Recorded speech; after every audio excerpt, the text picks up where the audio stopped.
Yes, this is the Getto Free Press, and I'm George Boston Rhymes, down at Serenity Church with the Most Honorable Reverend Floyd E. Rose, who is the senior servant of Serenity Church.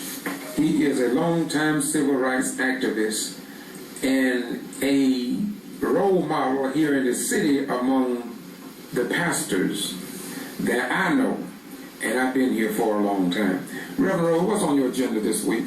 Well, on Saturday at 10 o'clock at 1618 North Lee Street, right across the street from our church at the Academy of Excellence, there will be a rally on behalf of the black contractors. The Southern Christian Leadership Conference for 2 years now has been locked in a struggle with the Valdosta City Board of Education on behalf of the black contractors that have, for all practical purposes, been excluded from any major contracts at the new high school, an $85+ million project. And only one black contractor out of all of the black contractors in Valdosta and Loudoun County has received a contract that was worth $555,444. And we're concerned about that. We have black men who bring masons and plumbers and electricians and drywall hangers, painters, carpenters. They can do anything anybody else can do. And we find it interesting that black boys that attend Lowndes High School,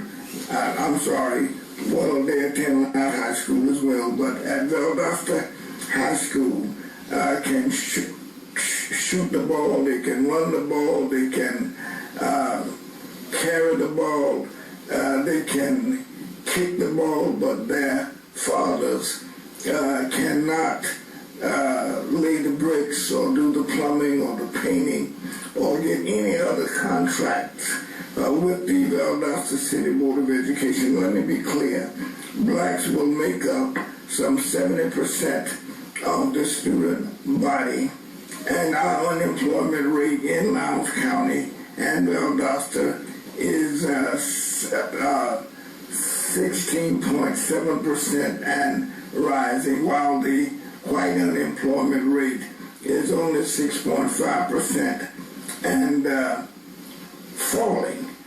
And if we are 51% of the population, at least we ought to have that kind of percentage of the jobs, right? And we don't have them, period.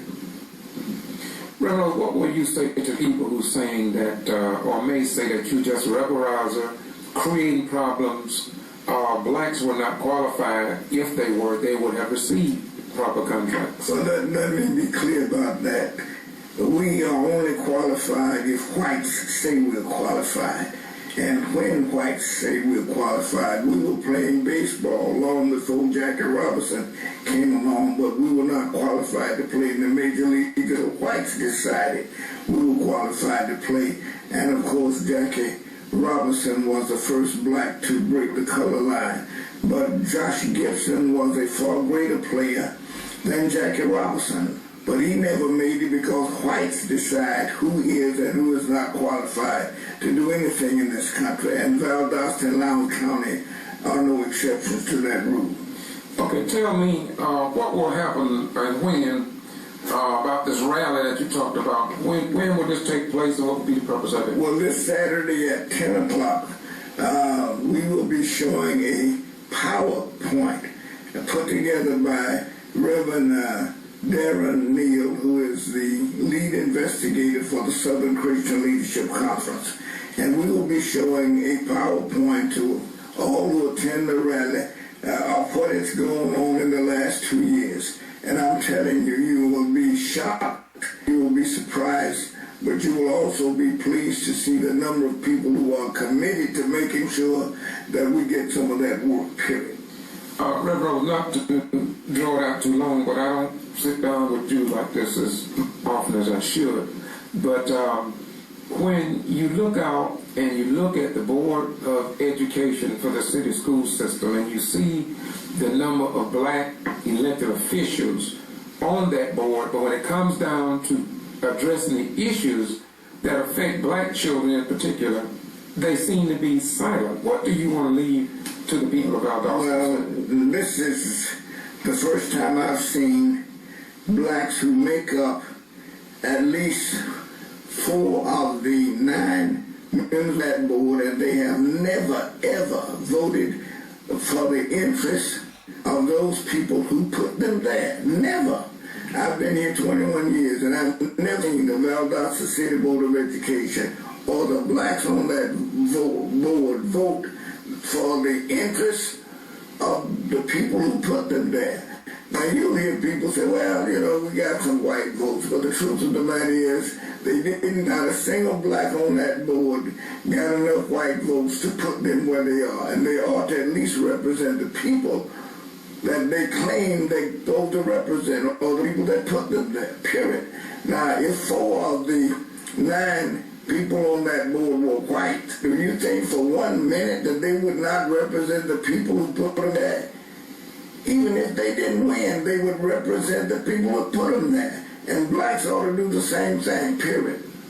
Reverend Rose, as we bring this to a close, what would you say and recommend to the children who see the unconcerned in the community concerning embracing these black contractors who are qualified to build a school? Because some have actually built a couple of schools. Oh, yes. In fact, we have one black contractor who practically built Discrimination, the new school that used to be Gordon Elementary School on Gordon Street.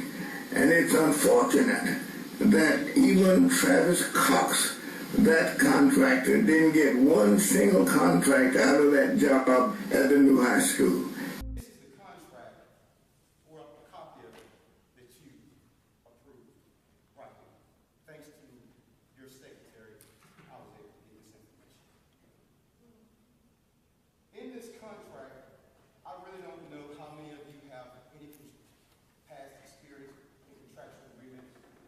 You ever read these construction bids? You know how to loophole, you know how to hide some money, you know how to fix somewhere where the average person would not see. Once I found out that after we were actually promised, just like a lot of more construction guys here in Lowndes County, that don't worry about it, good old country boy slap on the back, it's yours. When I found out we didn't get it, I went on a fact-finding mission. Wow. I've never seen anything like this before in my construction life, and I've been in the construction business for over 25 years. In the newspaper, it said that they could not find one minority contractor in Lowndes County capable of building that project. Guess what, people? You're sitting here and one that I do. This is my world. You want to take it to another one? My little boy goes to the other. But in the newspaper, it said we could not find any minority contractors capable of this project.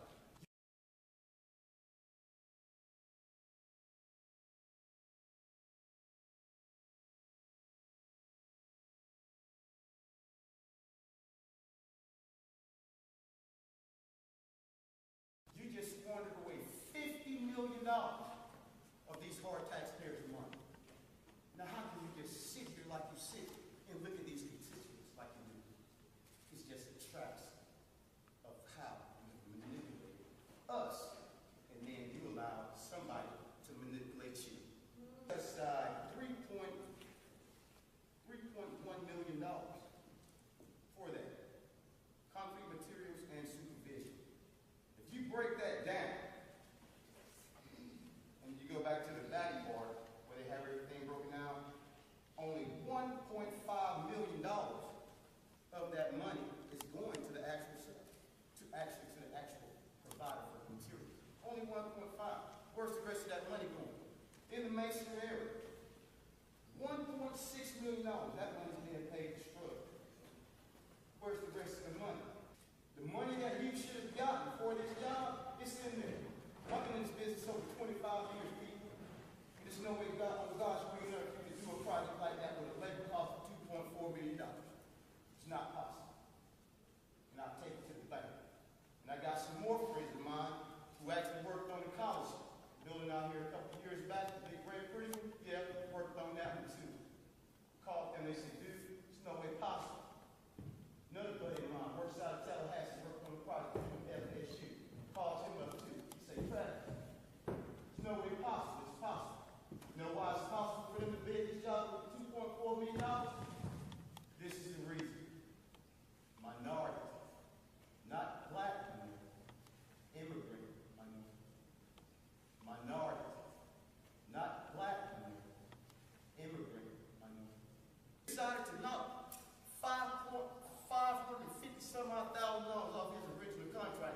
just so he could be secured the job. And it's right in his contract in black and white.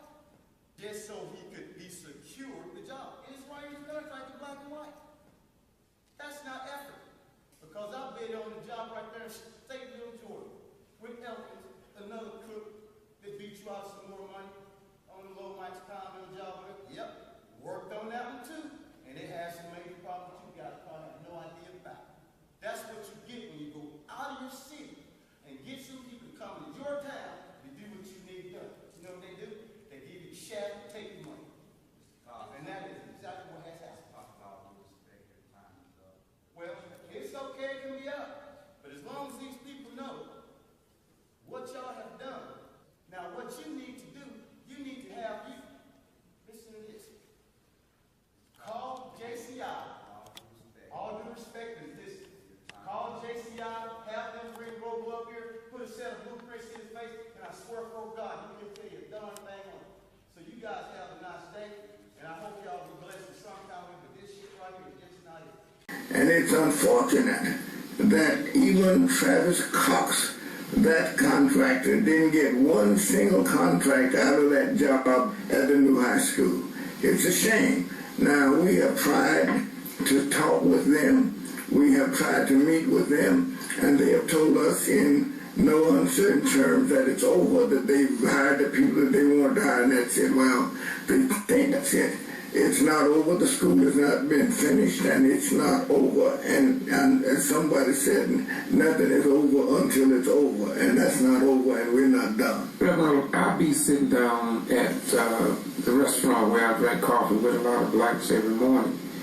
And one of the complaints I hear about the black contractors is that they are not qualified, they can't get the bonding, and if they cannot get the bonding, they should get it, because nobody's going to take chances on you when you can't come up with the money. First of all, that's not true.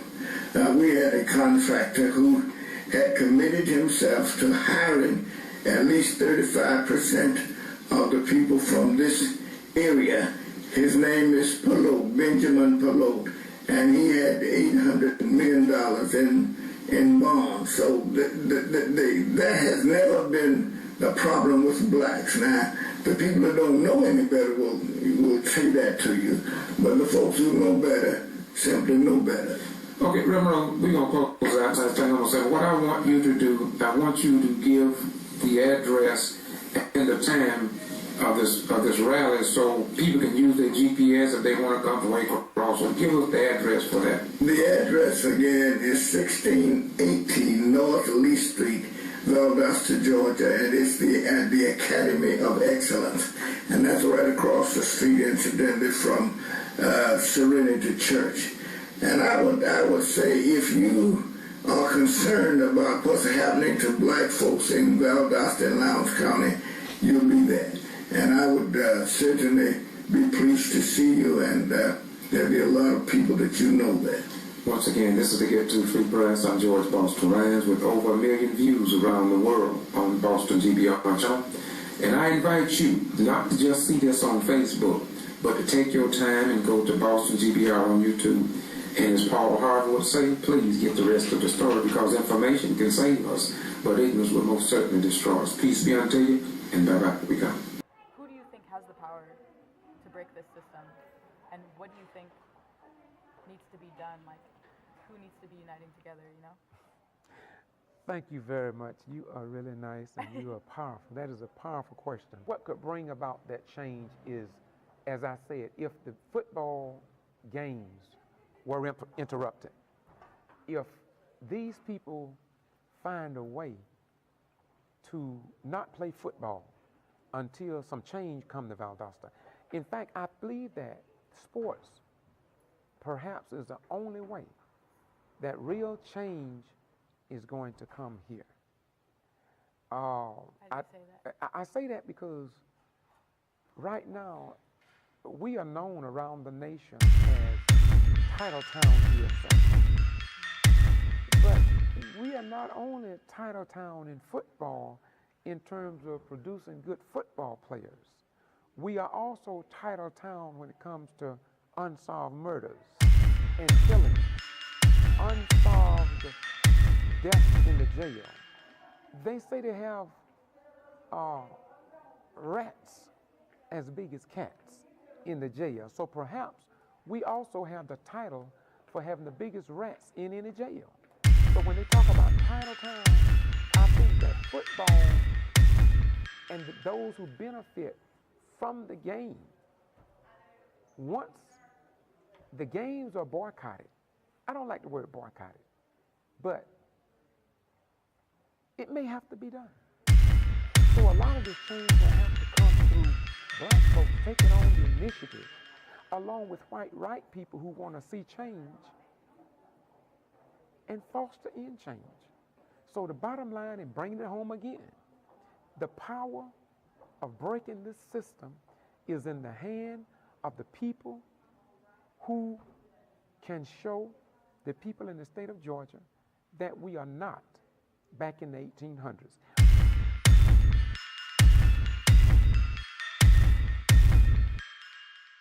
Travis, what do you think about they wouldn't let you finish? How do you feel about that? Do you have another point to make? If so, what point you would have made? I feel that they could have, but they just didn't want to. Because once you set yourself in a situation where you know you're wrong, it's hard to set face. They're ashamed, and they don't want to face up to the facts that they know they're wrong. And then once you're wrong, you're just wrong. Just accept it and just go forward. And that's all I pretty much have to say. Thank you very much. Thank you.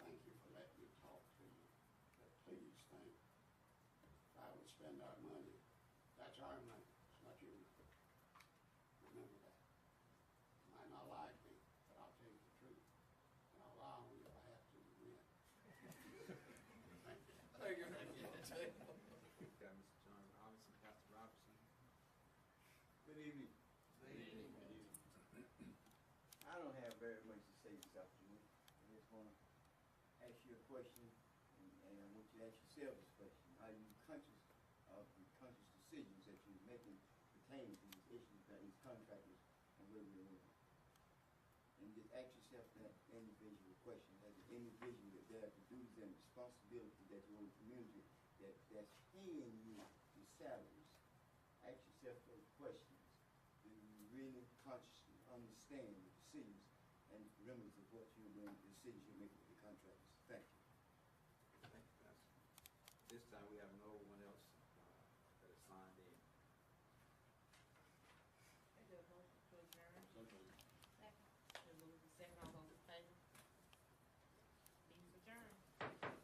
Travis, what do you think about they wouldn't let you finish? How do you feel about that? Do you have another point to make? If so, what point you would have made? I feel that they could have, but they just didn't want to. Because once you set yourself in a situation where you know you're wrong, it's hard to set face. They're ashamed, and they don't want to face up to the facts that they know they're wrong. And then once you're wrong, you're just wrong. Just accept it and just go forward. And that's all I pretty much have to say. Thank you very much. Thank Yes, you very sir. much. Once again, this is the Getto Free Press. As I bring this to a close, I ask members of the board, Dr. Kaysen, Warren Lee, and others, I asked for comments. Treadwell, and they didn't have any comments. I gave an opportunity to rebut what has been said here, but they didn't say anything. They didn't have nothing to say. Once again, the Getto Free Press report, what others ignore.